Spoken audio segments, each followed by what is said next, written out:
Magandang umaga, kumusta po? Narito po ulit ang update natin para sa lagay ng ating panahon ngayong umaga po ng August 30, 2024 na kung saan sa ngayon ay habagat pa rin ang weather system na umiiral po dito sa ating bansa lalo na sa kanlurang bahagi na patuloy pa rin na hinahatak ng bagyong Xian-Xian na kahit na malayo na ang bagyong ito nasa southern part pa rin ng Japan ay nahahatak pa rin po nitong habagat. At sa labas ng ating area of responsibility sa silangang bahagi ng Mindanao ay patuloy natin na minomonitor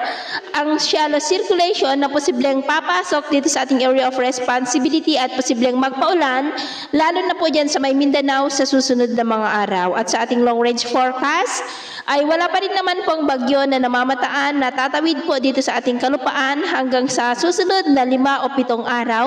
pero hindi pa rin inaalis ang posibilidad na may mga mabuong sama ng panahon dyan sa silangan ng ating bansa lalo na po sa unang linggo ng susunod na buwan at ang development po ng mga yan ang ating babantayan. At sa lagay ng ating panahon, ngayong madaling araw ay maayos naman ang panahon sa malaking bahagi ng ating bansa pero dahil sa habagat ay may mga isolated rains sa ilang bahagi ng Bolinao, Pangasinan, Zambales, Bataan, Mindoro provinces, Palawan, Antique, Iloilo, Southern Negros, ilang bahagi ng Cebu, Bohol, Northern Leyte, Sulu Archipelago, Zamboanga Peninsula, Northern Mindanao at ilang bahagi po ng Sorsogon. At mamaya ay sisikat po ang araw sa malaking bahagi ng ating bansa pero may tsansa pa rin ng muulap na kalangitan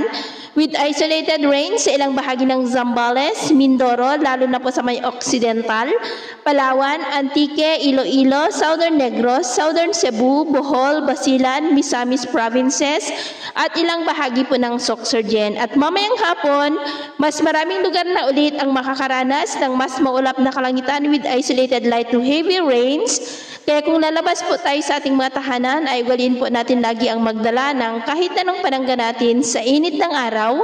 at proteksyon na rin po sa mga biglaang buhos ng ulan. At sa atin naman pong mga baybayin dahil pa rin sa habagat ay maalon po dyan sa baybayin ng Palawan. Kaya hanggat maaari ay iwasan muna natin ang papalaot dyan lalo na po sa ating mga kababayan na gumagamit ng malilit na sasakyang pandagat